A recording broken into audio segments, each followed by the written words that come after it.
l'essentiel manque. Vous n'irez jamais au ciel. Vous n'échapperez jamais au châtiment éternel, car l'essentiel manque. Et je le dis aux catholiques, je le dis à tous, où il n'y a pas de foi dans le sang, dans l'eau et dans l'esprit, vous ne pouvez pas être sauvés. Vous ne pouvez pas aller au ciel à moins de boire son sang. À moins de croire que c'est son sang qui nous sauve. Si vous lisez Romains chapitre 5, nous serons sauvés de la colère à venir grâce à notre foi dans le sang de Jésus-Christ.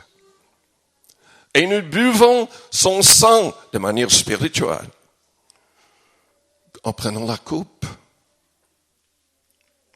avec la Sainte Seine. L'eau est indispensable. Non pas un peu d'eau sur la tête, ou de l'eau au moment de notre naissance,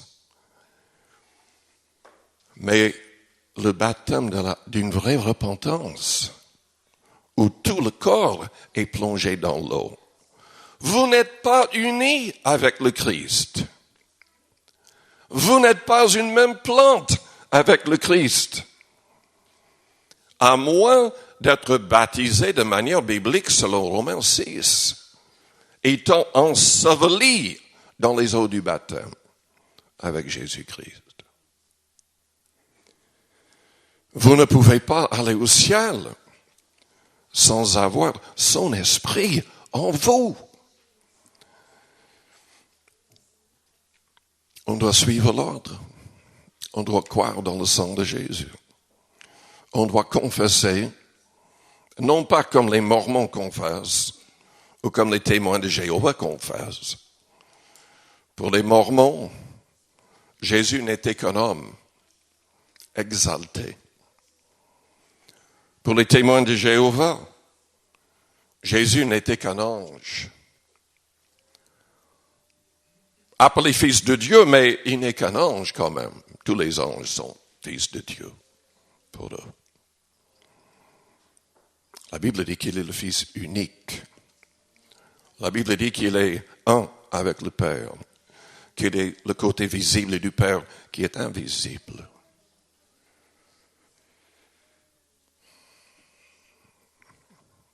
Nous devons croire dans le sang. Nous devons nous identifier avec Jésus-Christ. Nous devons être unis avec Jésus-Christ. Nous devons devenir une même plante avec Jésus-Christ par un baptême biblique, par immersion totale. Et alors, si nous marchons pleinement dans la lumière selon sa parole, nous serons candidats pour recevoir l'Esprit. Jésus a dit dans Jean 14, verset 15, « Si vous m'aimez, gardez mes commandements, et je prierai le Père, et il vous donnera un autre consolateur, l'Esprit de vérité. » Je vous demande, est-ce que vous avez son Esprit demeurant dans votre cœur, dans votre vie? Si vous avez un doute, je vous encourage à chercher Dieu pour recevoir le baptême de l'Esprit, où il y aura même le signe de parler en d'autres langues. Est-ce que votre foi est dans le sang de Jésus-Christ? Vous savez, ils vont sans doute bientôt reconstruire le temple à Jérusalem. Je ne sais pas quelle sorte de guerre qu'on va avoir à cause de ça. Mais il y a de plus en plus de Juifs qui veulent que le temple soit reconstruit. Et les nations sont contre ça, mais ça va se faire. D'une manière ou d'une autre, ça va se faire. Pour que les prophéties s'accomplissent. Et ils vont sans doute commencer à offrir des sacrifices dans le temple. Sacrifices d'animaux. C'est pas valable. Dans le contexte de l'islam, ils offrent des sacrifices avec le sang. Mais ce n'est pas valable. C'est vrai que Dieu avait demandé qu'on offre des sacrifices d'animaux. Mais selon Hébreux 10, le sang de ces animaux ne pouvait pas vraiment ôter les péchés. Dieu avait demandé cela afin de préparer le monde pour la venue de son Fils, l'agneau de Dieu qui ôte le péché du monde. C'est le sang innocent du Christ qui nous purifie de toute iniquité.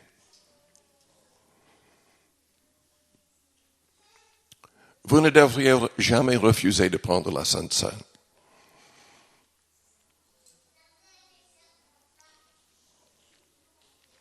Évidemment, si vous n'êtes pas encore baptisé, il faut attendre.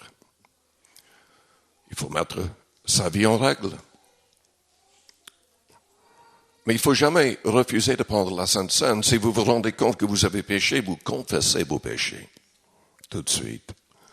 Vous faites le nécessaire, mais vous n'évitez pas de prendre la Sainte Seine.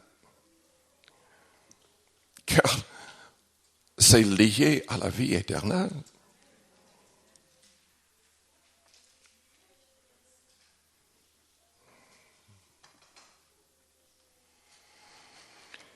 Je vous demande de fermer vos yeux, de courber vos fronts.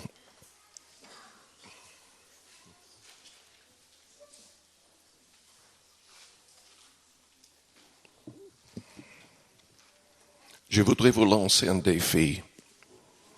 C'est un défi biblique. Jésus-Christ a été vainqueur dans tous les domaines. Il veut nous aider à être plus que vainqueurs. Il veut nous aider à vaincre le péché, à rester libre du péché. Car Pierre a dit que si nous retournons au péché et nous nous trouvons liés de nouveau, notre état sera pire. Pire. Je voudrais vous encourager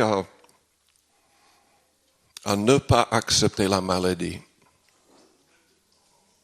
Oh, évidemment, un jour nous serons obligés de mourir, c'est biblique. Mais à moins qu'on soit vraiment âgé, il ne faut jamais accepter l'idée de la maladie.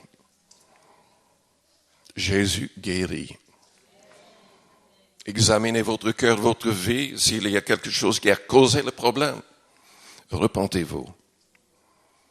Mais manifestez une pleine foi. Cherchez la guérison pour vous-même et pour les membres de vos familles et pour les autres dans l'Église. La Bible dit que nous devons prier les uns pour les autres afin que nous soyons guéris. Que nous devons confesser nos péchés les uns aux autres afin que nous soyons guéris. Nous ne devrions jamais accepter la défaite dans ce domaine. Jésus n'a jamais été malade et il a guéri toutes les personnes qui venaient vers lui avec foi.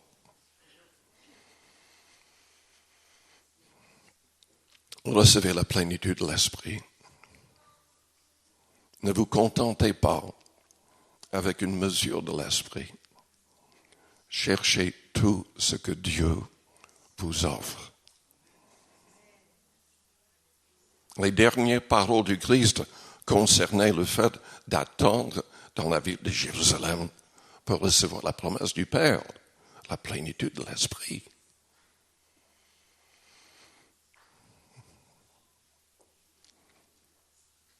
Rejetez tout ce qui est superstitieux.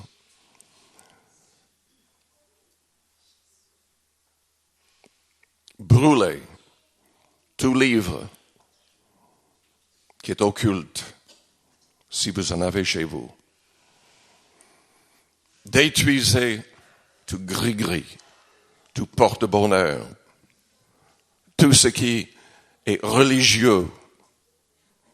Ce n'est pas religieux. C'est quelque chose qui peut vous attirer des malheurs inimaginables. Débarrassez-vous de tout ce qui est lié à la fausse religion.